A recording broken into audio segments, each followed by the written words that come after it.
পরপর 2 বলে 2টা ছক্কা মেরে দিল শরীফুল ইসলামকে। বিশাল বিশাল তো 2টা 6, একেবারে ছাদের উপর যা বল পড়ে গেছে।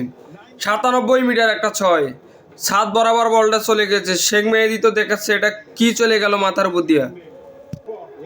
পুরাই ফায়ার হয়ে গেছে শেখ মেহেদী, পুরাই রাগ, মাথায় নষ্ট, কাজে কি বল করে এগুলা, মাথা নষ্ট হয়ে গেছে শেখ মেহেদীর।